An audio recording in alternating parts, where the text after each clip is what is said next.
Welcome student, कैसे हैं आप सब। जी, आज हमारे बायोलॉजी का अंतिम चैप्टर है ना। और ये बहुत ही इम्पोर्टेंट चैप्टर है, भले ही ये बहुत ही सरल चैप्टर है ना। तो फिर शुरू करते हैं, सीधा हमारा टॉपिक में चलते हैं। और ये नीट कॉम्पिटिटिव एग्ज़ाम के लिए बहुत ज़्यादा यूज़फुल अध्याय है। सीधा चलते हैं हम लोग प्रदूषण में। प्रदूषण क्या है, ये आप लोग 6वीं 7वीं से भी पढ़ते आ रहे हैं, लेकिन यहाँ पर थोड़ा सिस्टमैटिक हो जाता है। प्रदूषण क्या है? प्रदूषण वायु, भूमि तथा जल तीनों संबंधित है ना, वायु, भूमि, जल। तो प्रदूषण वायु, भूमि, जल के भौतिक, रासायनिक एवं जैविक गुणों में होने वाला अवांछनीय परिवर्तन है। मतलब जो वायु का जो गुण है, भूमि का जो गुण है, जल का जो गुण है ना, भौतिक गुण चाहे रासायनिक गुण हो या चाहे जैविक गुण हो, है ना, इन तीनों गुणों में से अगर अवांछनीय परिवर्तन होता है, मतलब वायु शुद्ध नहीं है मान जाए, ठीक है ना, भूमि अगर शुद्ध नहीं है, भूमि शुद्ध अशुद्ध दो प्रकार के हो सकते हैं ना, जिसमें उर्वरक क्षमता ज़्यादा होती है, किसी में उर्वरक क्षमता कम होती है, ठीक है ना। जल भी शुद्ध अशुद्ध दोनों प्रकार के हो सकते हैं। एक पीने योग्य जल शुद्ध जल है, नहीं पीने योग्य जल अशुद्ध जल है। मतलब जब ये अशुद्ध हो गया, मतलब इसके रासायनिक गुण है, भौतिक गुण, इस सब में क्या होगा, परिवर्तन होगा ना, ठीक है। अगर जल अशुद्ध हो गया तो भौतिक गुण में क्या परिवर्तन होगा, रंग में परिवर्तन हो जाएगा, और रासायनिक गुण में क्या परिवर्तन होगा, उसमें बहुत सारे केमिकल्स आ जाएंगे, ठीक है ना। तो प्रदूषण वायु, भूमि तथा जल के भौतिक, रासायनिक एवं जैविक गुणों में होने वाला अवांछनीय परिवर्तन है। अवांछनीय मतलब जो मानव की इच्छा के अनुरूप नहीं होता है ना, जैसे पलकों का झपकना अवांछनीय है ना। तो प्रदूषण वायु, भूमि तथा जल के भौतिक, यहाँ पर अल्पविराम डालना एकदम जरूरी है ना। प्रदूषण वायु, भूमि तथा जल के भौतिक, रासायनिक एवं जैविक गुणों में होने वाला अवांछनीय परिवर्तन है, जिससे मनुष्य या अन्य जीवों की प्रक्रियाओं, जीवन दशाओं, सांस्कृतिक गुणों तथा प्राकृतिक संसाधनों को कोई हानि हो या होने की आशंका हो। मतलब जब प्रदूषण होती है ना, तो उससे मनुष्य या अन्य जीव कह सकते हैं, या उन जीवों की प्रक्रियाओं को कह सकते हैं, या उस जीवों की जीवन दशाओं को कह सकते हैं, या उस जीवों की सांस्कृतिक गुणों को कह सकते हैं।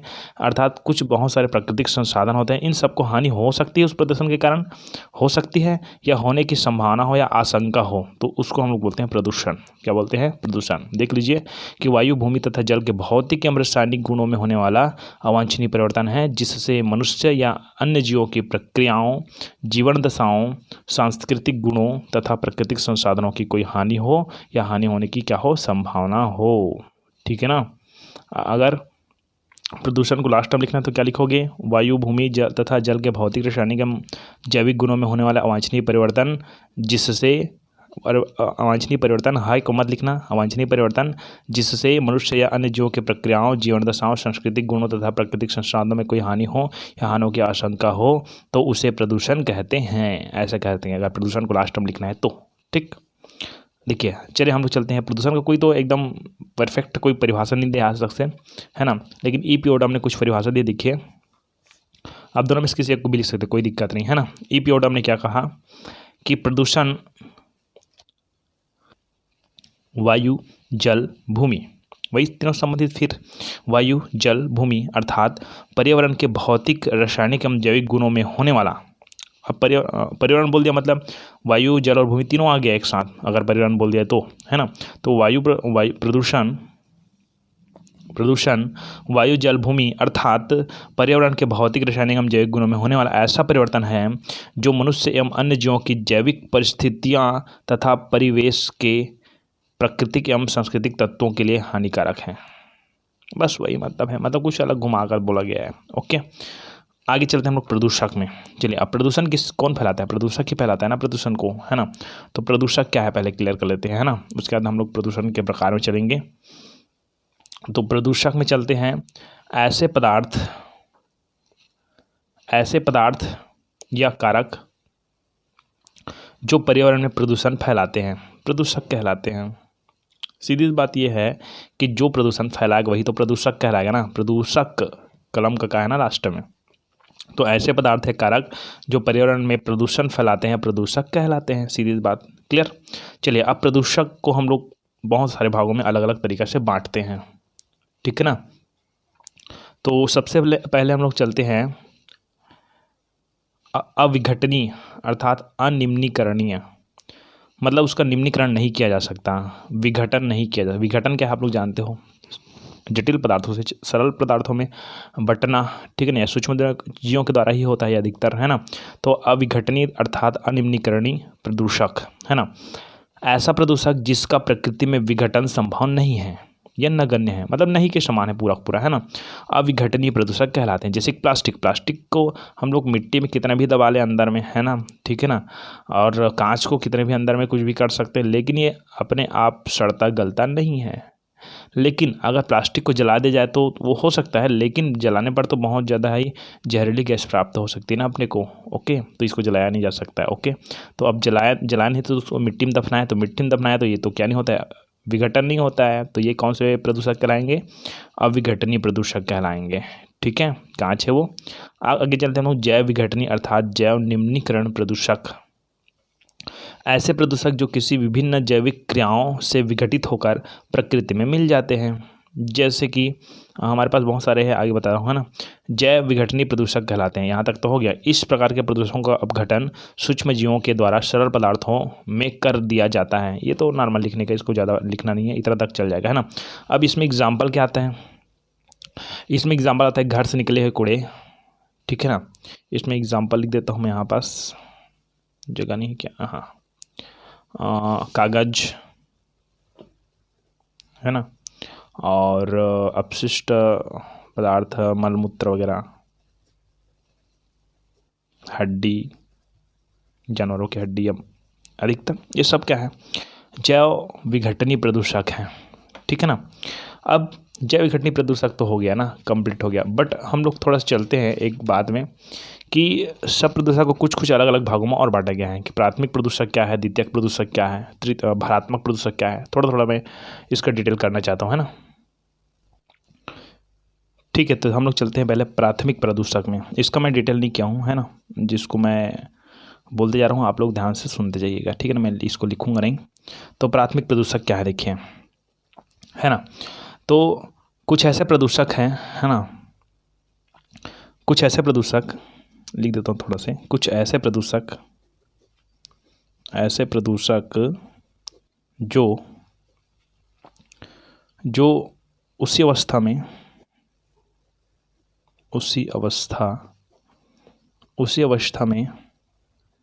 वातावरण में पड़े रहते हैं। कुछ ऐसे प्रदूषक जो उसी अवस्था में वातावरण में पड़े रहते हैं, जिस अवस्था में या जिस स्वरूप में वे वातावरण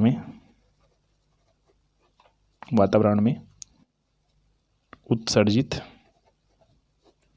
किए जाते हैं।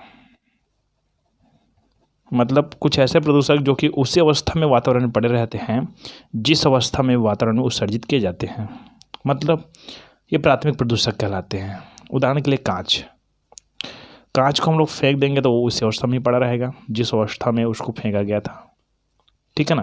तो ये हो गया आपका प्राथमिक प्रदूषक।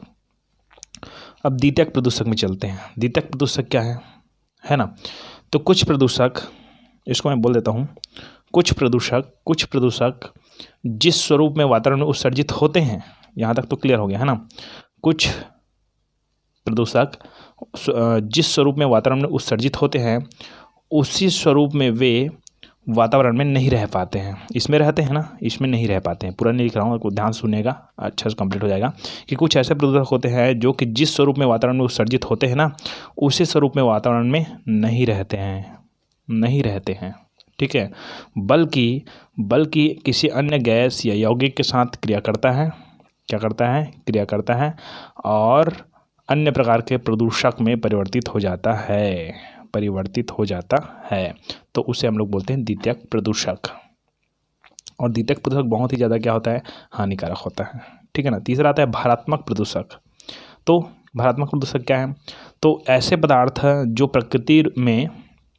प्राकृतिक रूप से वातावरण में उपस्थित होते हैं लेकिन उसकी मात्रा बढ़ जाने के कारण प्रदूषक की श्रेणी में आ जाते हैं, भारात्मक प्रदूषक कहलाते हैं, ठीक है। जैसे कि CO, carbon monoxide, nitrogen oxide,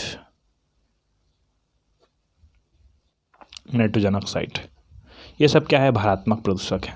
clear. चलिए आगे हम लोग चलते हैं प्रदूषण के प्रकार। तो प्रदूषण के प्रकार है, ये बहुत ही ज़्यादा लंबा टॉपिक है, इसलिए ना एक एक प्रदूषण दो प्रदूषण करके हम लोग निकलते जाएंगे। तो वायु प्रदूषण, जल प्रदूषण, रेडियो एक्टिव प्रदूषण, ध्वनि प्रदूषण, भूमि प्रदूषण, ठीक है, ये बहुत सारे प्रदूषण हैं। तो उनमें से हम लोग एक प्रदूषण ले लेते हैं आज, वायु प्रदूषण। कल परसों जल रेडियो ले लेंगे, ऐसे ऐसे करके दो लेंगे, ठीक है ना। तो वायु प्रदूषण चलते हैं हम लोग। चलो आगे चलते हैं, वायु प्रदूषण, है ना। ये वायु प्रदूषण बहुत ही लंबा टॉपिक है, ध्यान से देखिएगा कि वायुमंडल के विभिन्न घटकों के भौतिक, वायुमंडल के विभिन्न घटक मतलब जितने भी गैस वगैरह आते हैं, धूल के कण आते हैं, वाष्प आते हैं, सब वायुमंडल के घटक है ना। तो वायुमंडल के विभिन्न घटक मतलब सबसे ज़्यादा गैस ही होता है, ओके। जैसे कि नाइट्रोजन गैस सबसे ज़्यादा होता है, ऑक्सीजन गैस होता है उसके बाद, और कार्बन डाइऑक्साइड वगैरह छोटे छोटे बहुत सारे कण, ऐसे बहुत सारे वायुमंडल के घटक हैं, है ना। तो वायुमंडल के विभिन्न घटक के भौतिक, रासायनिक तथा जैविक गुणों में होने वाला वे अवांछनीय परिवर्तन जो जैवमंडल को दुष्कर प्रभावित करते हैं, वायु प्रदूषण कहलाता है, ठीक है ना। मतलब सबका परिभाषा एक जैसे लगता है, लेकिन आपको ध्यान से रखना, देना है इस पर, ठीक है ना। तो वायुमंडल के विभिन्न घटक के भौतिक, रासायनिक एवं जैविक गुणों में होने वाला अवांछनीय परिवर्तन जो जैवमंडल को दुष्प्रभावित करते हैं, जैसे कि नाइट्रोजन की मात्रा कम है तो और बहुत ज़्यादा हो जाना, कार्बन डाइऑक्साइड की मात्रा बहुत ज़्यादा हो जाना, ठीक है ना। मतलब किसी न किसी कारणवश जो वायुमंडल में उपस्थित जो घटक है उसके भौतिक एवं रासायनिक गुण में परिवर्तन हो जाता है ना। तो उसको हम लोग बोलते हैं वायु प्रदूषण। वायु प्रदूषण के स्रोत में चलते हैं हम लोग, है ना। उसके बाद हम लोग चलेंगे वायु प्रदूषण के कारण, बचाव, बहुत सारे हैं। वायु प्रदूषण के प्रदूषक के बारे में जाएंगे, ठीक है ना।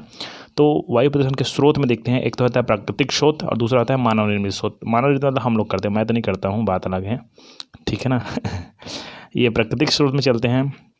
ज्वालामुखी से उत्पन्न विषैली गैस, जब ज्वालामुखी फटती है ना, ठीक है, तो बहुत सारे अलग प्रकार के SO2 गैस निकलती है, CO गैस निकलती है, ठीक है ना। CO, SO2, H2OS, H2S आदि बहुत सारे गैसें निकलती है जो कि वायु प्रदूषण के स्रोत हैं।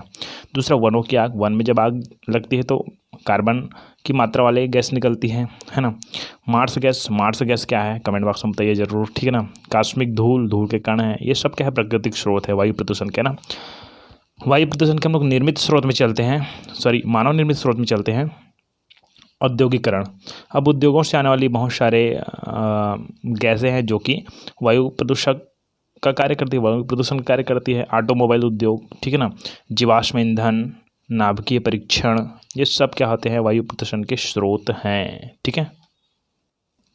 चलिए तो आगे हम लोग वायु प्रदूषण के स्रोत तो क्लियर कर चुके हैं, और अब आगे हम लोग चलना है वायु प्रदूषक ना, कि वायु में कौन कौन से चीज़ है जो कि प्रदूषण का कार्य करता है, उसको हम लोग प्रदूषक बोलते हैं। प्रदूषक का मैंने परिभाषा पिछले टॉपिक में दिया है, देख लीजिए पीछे जाकर। तो वायु प्रदूषक ना, वायु में जो प्रदूषण का कार्य करता है उसको वायु प्रदूषक बोलेंगे, ठीक। अब वायु प्रदूषक में क्या क्या देखिए, सबसे पहला आता है खाटी प्लेयर्स में, है ना, CO, कार्बन मोनोऑक्साइड। इसका मैं बहुत ज़्यादा डिटेल कर रहा हूँ, लेकिन आप छोटे छोटे डिटेल कर लीजिएगा यहाँ से कुछ कम करके, है ना। देखिए वायु प्रदूषकों में कार्बन मोनोऑक्साइड अपनी लगभग 50% उपलब्धता प्रदर्शित करती है, 50% लगभग सबसे ज़्यादा, है ना, ठीक है। तो वायु प्रदूषकों में, प्रदूषक बोल रहा हूँ मैं। तो वायु प्रदूषकों में कार्बन मोनोऑक्साइड अपनी लगभग 50% उपलब्धता प्रदर्शित करता है। यह कार्बन युक्त जीवाश्म ईंधन जैसे कोयला, पेट्रोल, डीजल आदि के अपूर्ण दहन के फलस्वरूप पैदा होता है, ठीक, यहाँ तक कर लीजिए, है ना। और हो सकता है दो और जाना है तो क्लियर करते हैं कि यह रक्त में हीमोग्लोबिन से संयुक्त होकर O2 संवहन क्षमता को कम करता है। मतलब जब कार्बन मोनोऑक्साइड है वह मनुष्य जब श्वास की तरह लेता है तो हीमोग्लोबिन से संयुक्त हो जाती है ना, क्योंकि हीमोग्लोबिन क्या है, ये क्या करता है, ये O2 को भी ग्रहण कर लेता है और CO की भी ग्रहण कर लेता है। इसमें ये क्षमता है ना, आप याद रखिएगा कि हीमोग्लोबिन 11वीं में आप लोग पढ़े होंगे कि हीमोग्लोबिन है वो O2 और CO2 दोनों को ग्रहण करने की क्षमता रखता है ना। लेकिन O2 मिलता है तो अच्छी बात है, अगर CO2 को ग्रहण कर लेता है तो थोड़ा सा दिक्कत हो जाती है। तो यहाँ रक्त के हीमोग्लोबिन से संयुक्त होकर कौन, CO, है ना, O2 संवहन क्षमता को कम कर देता है, जिसके कारण सिर दर्द, भार, अल्पता, लॉस इन वेट, दृष्टि कमजोर आदि लक्षण दिखने को मिलता है, यह कार्बन मोनोऑक्साइड के कारण, है ना। आगे आता है कार्बन डाइऑक्साइड। लगभग ये दोनों जने भाई हैं, कार्बन मोनोऑक्साइड और डाइऑक्साइड, ओके। तो हम लोग चलते हैं सीधा कार्बन डाइऑक्साइड में चलते हैं कि यह गैस मुख्यतः जीवाश्म ईंधन जैसे कोयला, तेल आदि के दहन के फलस्वरूप बनती है। ये क्या होता है, जीवाश्म के अपूर्ण दहन से होता है। कौन, ऊपर जो बताया मैंने CO बताया ना, कार्बन मोनोऑक्साइड, वो अपूर्ण दहन से होता है। जब पूर्ण दहन हो जाता है तब कार्बन डाइऑक्साइड बनती है। तो यह गैस मुख्यतः जीवाश्म ईंधनों जैसे कोयला, तेल आदि के दहन के फलस्वरूप मुक्त होती है। ये वातावरण में मिल जाती है और पौधे इसे प्रकाशन की क्रिया में उपयोग करते हैं। लेकिन वनों की कटाई होने के कारण वायुमंडलों में CO की मात्रा बढ़ गई है, क्योंकि CO2 को कौन लेता है, पौधे लेता है, और पौधे कटते जा रहा है। हम लोग तो केवल लगाते हैं तो 100 पत्ती लगा देते हैं घर में, जो ज़्यादा ऑक्सीजन ग्रहण नहीं कर पाता है। हमारे जितने भी घर में जो फैशन वाले जो पौधे हैं ना, वो सब CO2 ग्रहण करने की क्षमता बहुत ही कम होती है, याद रखिएगा, है ना। तो घर में नीम का पेड़ लगाइए। तो लेकिन वनों की कटाई होने के कारण वायुमंडल में CO2 की मात्रा बढ़ जाती है, जिसके कारण यह एक प्रदूषक बन जाता है। कौन, कार्बन डाइऑक्साइड। लेकिन ये प्रदूषक नहीं रहता जब पौधों की मात्रा ज़्यादा होती तो। ठीक, आगे आता है sulphur dioxide, SO2, sulphur dioxide. ये भी एक प्रदूषक है ना। यहाँ पर क्वेश्चन ये बनेगा कि प्रमुख 3 या 4 या 2 वायु प्रदूषक के नाम बताइए, है ना। तो याद रख लिया, monoxide, carbon dioxide, sulphur dioxide. वायुमंडल में सल्फर डाइऑक्साइड का मुख्य स्रोत सल्फर युक्त जीवाश्म ईंधन है। जिस जीवाश्म ईंधन सल्फर की मात्रा होती है, सल्फर युक्त जीवाश्म ईंधन है। इन जीवाश्म ईंधनों के दहन से SO2 और SO3 मुक्त होती है। SO3 है ना, मुक्त होती है, जो कि पानी से क्रिया कर सल्फ्यूरिक अम्ल बनाती है, जो कि वर्षा के बूंदों के साथ अम्ल वर्षा के रूप में पृथ्वी पर गिरती है। ठीक है, इसे अम्ल वर्षा भी कहते हैं, याद रखिएगा, है ना। तो ये इस प्रकार से सल्फर डाइऑक्साइड है। क्लियर।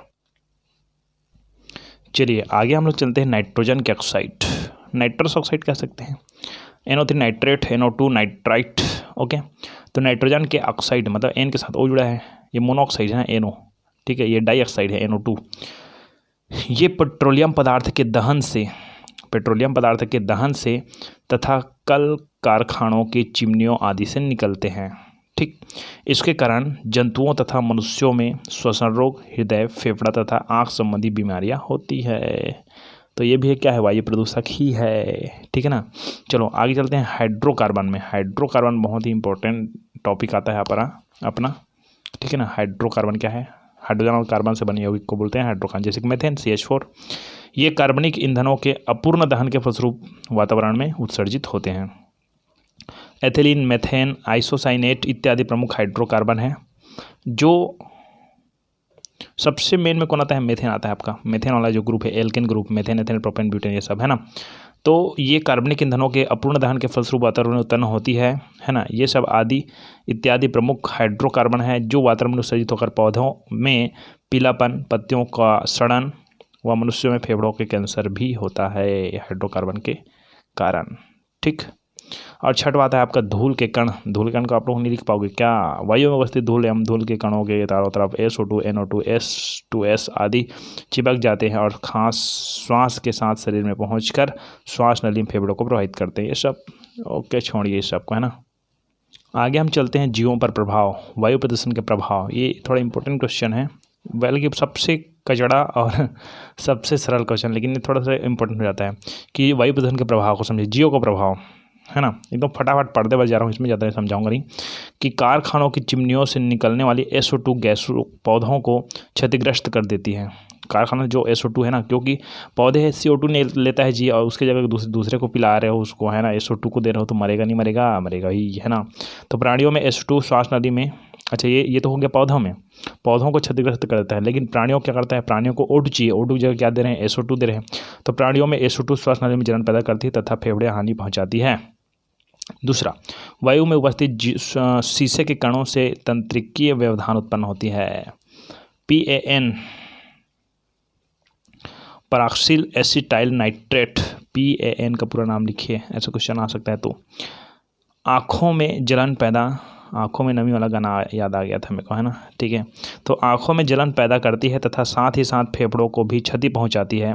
पौधे में यह प्रकाश अभिक्रिया को कम कर देती है, मतलब प्रकाशन की क्रिया को क्या कर देती है, कम कर देती है। 4 हो गया, 3 हो गया, क्या चौथा आपका प्रभाव, आर्सेनिक पौधे को जहरीला बना देता है। आर्सेनिक के कारण विषाक्त बने पौधे को खाने के कारण पशुओं की मृत्यु भी हो सकती है। ठीक, ये हो गया जीवों पर प्रभाव। किस पर प्रभाव, जीवों पर प्रभाव। आगे आता है निर्जीवों पर प्रभाव। वायु प्रदूषण के कारण ऐतिहासिक इमारत, बहुमूल्य पेंटिंग्स आदि अपरूपित हो जाते हैं, ठीक है ना। मतलब कहा जाए ताजमहल को किसको खतरा है? मथुरा रिफाइनरी उद्योग से खतरा है, पता है ना आपको। ओके, आगे आता है तीसरा जलवायु पर प्रभाव।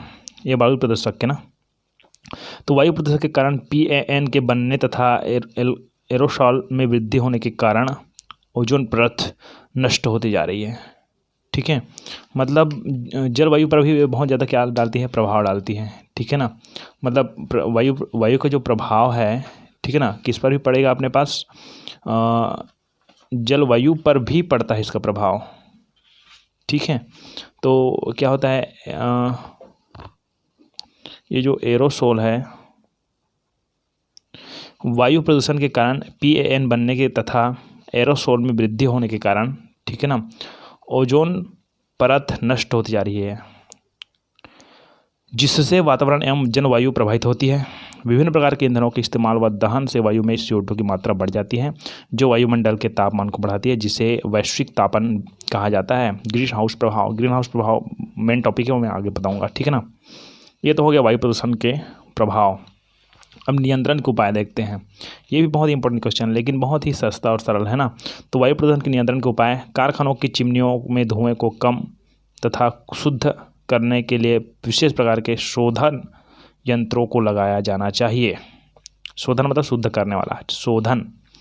दूसरा, छोटे तथा बड़े सभी कल कारखानों को नगरों से बहुत दूर पर स्थापित करना चाहिए। ये सब उपाय है वायु प्रदूषण नियंत्रण करने के। आगे आता है वनों की कटाई को रोककर वृक्षारोपण कर विशेष ध्यान देना चाहिए। अधिक धुआं देने वाले वाहनों पर प्रतिबंध लगाना चाहिए। सबसे कम धुआं लियो गाड़ी देता है। और पांचवा, फैक्ट्रियों की चिमनियों को ऊंचा बनाना चाहिए। फैक्ट्रियों की चिमनियों को ऊंचा बनाना चाहिए, जिससे नीचे की वायु कम प्रदर्शित हो। कुछ पौधे CO का प्रयोग व अवशोषण कर देते तथा इस कारण प्रदूषित स्थानों पर इन्हें रोपित करना चाहिए। CO का प्रयोग तथा अवशोषण करते हैं कुछ पौधे ना, CO का अवशोषण, तो ऐसे वाले पौधे को अच्छा जगह लगाना चाहिए घर में, है ना। इस तरह से हो गया प्रदूषण वाले पाठ का नियंत्रण के उपाय, प्रदूषण के नियंत्रण के उपाय, है ना। आगे का पॉइंट आता है प्रदूषकों का निष्क्रियकरण।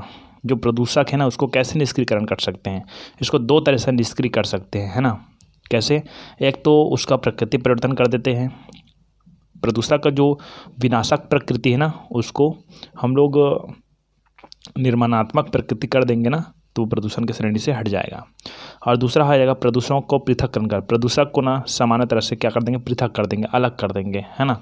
तो इस प्रकार से प्रदूषकों का निष्क्रियकरण भी किया जा सकता है। तो आपका पॉइंट ये है प्रदूषकों का निष्क्रियकरण कैसे करते हैं। तो पहला आता है प्रदूषकों का प्राकृतिक परिवर्तन द्वारा। प्रदूषकों का प्रकृति परिवर्तन से तात्पर्य या प्रदूषक के प्रभाव को निष्क्रिय करना है। इसे दो विधि द्वारा निष्क्रिय किया जा सकता है। पहली विधि में पदार्थों को ऑक्सीकृत किया जाता है, जैसे कि ऑक्सीजन है, उससे ऑक्सीकृत करेंगे ना, तो उसमें जो प्रदूषक वाली गुण है ना, वो निकल जाएगा। तथा दूसरी विधि में प्रदूषकों को अम्लों व क्षारों द्वारा उदासीन कर दिया जाता है। पहले विधि में ऑक्सीकृत कर देंगे, उसका प्रकृति चेंज नहीं कर देंगे जी। जैसे कि ये प्रदूषक है, प्रदूषक में क्या ऑक्सीजन डालकर उसका ऑक्सीकृत कर देंगे, तो ये ज़्यादा अच्छा हो जाएगा, है ना। या उसमें अम्ल क्षार का प्रयोग करेंगे, इससे भी अच्छा से ये क्या हो सकता है? निष्क्रिय हो सकता है, उदासीन हो सकता है। और दूसरा जो प्रमुख विधि है वो है प्रदूषकों के पृथक्करण द्वारा। प्रदूषक को पृथक्करण करने की बहुत सारी विधि देखिए। इसमें से पहला विधि में चलते हैं हम लोग, साइक्लोन संग्राहक। साइक्लोन संग्राहक, इस विधि में ध्यान सुनिए, इस विधि में प्रदूषक कण युक्त गैस को तेजी से कुंडलित स्वरूप में एक मोटी नली में, इस विधि में जो प्रदूषक है, प्रदूषक कण युक्त जो गैस है, प्रदूषक कण युक्त जो गैस है, उस गैस को तेजी से कुंडलित स्वरूप में, कुंडलित मतलब जैसे गोल वाला स्वरूप में, है ना, एक मोटी नली में घुमाया जाता है।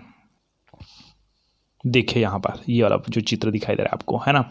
मतलब क्या होता है कि इसमें जो प्रदूषक युक्त जो गैस है ना, प्रदूषक युक्त जो गैस है, उस गैस को, है ना, तेजी से कुंडलित स्वरूप में ऐसा दिखा या घूम रहा है ना, कुंडलित स्वरूप में एक मोटी नली में घुमाया जाता है, ठीक है। तेज़ी से घुमाए जाने के कारण इनके कण अलग हो जाते हैं, जिनके फलस्वरूप शुद्ध गैस बाहर निकल जाती है तथा बचे हुए प्रदूषक को एकत्रित करके निष्क्रिय नष्ट कर दिया जाता है। ठीक है, दूसरा हम लोग चलते हैं ट्रांजेक्टरी पृथक्करण। ये ट्रांजेक्टरी पृथक्करण देखिए, है ना। इस प्रणाली में प्रदूषित गैस को तिरछे जेट की सहायता से काफ़ी तेज़ी से प्रकोष्ठ में भेजा जाता है ना। अपने पास ट्रांजेक्टरी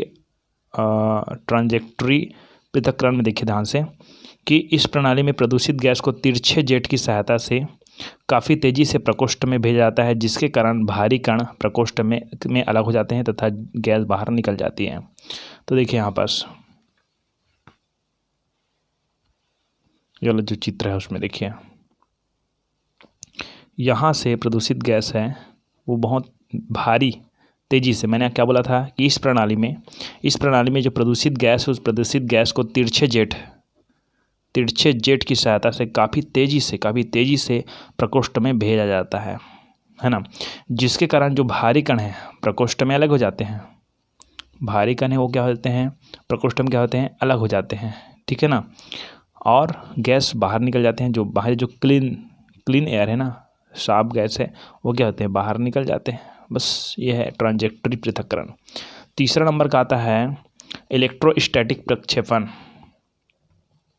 इलेक्ट्रोस्टैटिक, है ना। इलेक्ट्रोस्टैटिक में देखते हैं, इलेक्ट्रोस्टैटिक भी एकदम सिंपल सी है। यह उपकरण इस सिद्धांत पर कार्य करता है कि अवशोषित कण विपरीत आवेश की तरफ गति करता है। ये उपकरण 95% प्रदूषकों को वायु से अलग कर देता है। ठीक है, इसका चित्र मैं दिखाता हूँ, ध्यान से देखिए। इसमें क्या होता है कि यह उपकरण इस सिद्धांत पर कार्य करता है कि जो अवशोषित कण है वो विपरीत आवेश की तरफ गति करता है। चलिए इसमें चित्र हम देख लीजिए आप ध्यान से, यहाँ पर ज़्यादा बेटर हो जाएगा, सरल हो जाएगा आपके लिए। ये वाला चित्र दिख रहा है ये। इसमें क्या होता है, जैसे कि हम लोग गैस डालते हैं यहाँ से ना, प्रदूषित गैस जी, है ना। तो जो प्रदूषित गैस में जो प्लस आयन वाले हैं, वो माइनस आयन वाले की ओर जाएगा, और जो माइनस आयन है वो प्लस आयन वाले की ओर जाएगा। मतलब क्या होता है कि अधिकतर कहा जाए जो हमारे पास प्रदूषक है वो अगर माइनस आयन वाले होते हैं तो प्लस में जाकर चिपक जाएगा। अगर प्रदूषक माइनस आयन वाले हैं तो प्लस में चिपक जाएगा। ओके, अगर प्रदूषक प्लस वाले हैं तो माइनस में जाएगा। इस तरह से क्या हो गया, वो सब अलग अलग हो जाएगा। ठीक है, और जो नॉर्मल गैस हो क्या हो जाएगी, बाहर हो जाएगी। ठीक है ना। तो इस तरह से ये क्लियर हो गया आपका इलेक्ट्रोस्टैटिक प्रक्षेपण। ठीक है ना। आगे आता है अपने पास ग्रेविटी सेटलिंग विधि। इस विधि में प्रदूषक युक्त गैसों को प्रकोष्ठ में भेजा जाता है जहां 50 nm या उससे बड़े कण गुजरने के क्रम में नीचे ही रह जाते हैं तथा गैस बाहर निकल जाते हैं। मतलब क्या होता है कि अपने पास जो ग्रेविटी टेस्ट है ना, उस ग्रेविटी में क्या होता है, सेम ऐसी चीज़ है। देखना ये ग्रेविटी वाला पॉइंट, ये वाला भाग, ये देखिए यहाँ से ऐसे गुजारा जाता है ना। जो भारी कण होते हैं नीचे में बैठ जाते हैं, है ना, और बाकी सब क्या है यहाँ से निकल जाते हैं। ये है ग्रेविटी सेटलिंग विधि। और लास्ट विधि आता है अवशोषण विधि। इस प्रक्रिया में शुष्क ना, ये दिखता नहीं ठीक से शुष्क एवं नम स्क्रबर का उपयोग किया जाता है, जैसे कैल्शियम हाइड्रोक्साइड या चूना जल का प्रयोग, है ना, SO2 को अवशोषित करने हेतु किया जाता है। यहाँ पर देखिए कि जैसे कैल्शियम हाइड्रोक्साइड या चूना जल का प्रयोग, है ना, किसको, SO2 को अवशोषित करने के लिए किया जाता है। यहाँ पर कोष्टक में डाल दीजिए इसको, जैसे को। तो इस प्रक्रिया में शुष्क एवं नम स्क्रबर का उपयोग किया जाता है। इसी क्रम में महीन नलिका द्वारा पानी का छिड़काव करने से नाइट्रोजन ऑक्साइड, सल्फर ऑक्साइड तथा मोनोऑक्साइड अलग हो जाता है। अब क्या होता है इसमें, देखिए कि इसमें हमारे पास ड्राई गैसेस हैं, है ना, ये ड्राई गैसेस ये। अब क्या होता है कि जब गैस यहाँ अंदर जाती है, ऐसे अंदर जाती है, तो क्या होता है कि इसमें पानी की छोटी छोटी नम बूंदें क्या कहते हैं, यहाँ पर छिड़की जाती है, जिसके फलस्वरूप क्या होता है कि जो नाइट्रोजन ऑक्साइड है, सल्फर ऑक्साइड है, अमोनिया ऑक्साइड है, ये सब क्या हो जाता है, अलग हो जाता है ना, अलग हो जाता है। और जो शुद्ध गैस है वो बचता है, ये क्लीन गैस है इधर, ठीक है ना, क्लीन गैस निकलती है यहाँ से जो बचता है। बाकी सब जो गैस है इस जल के साथ क्रिया करती है और कहीं पर निकल जाती है, यहाँ से निकल जाती है। विलीत गैस कहते हैं किसको, यहाँ से बोल रहे हैं विलीत गैस, विलीत गैस, ठीक, यहाँ से निकलती है। इस तरह से वायु प्रदूषण भी कंप्लीट हो गई।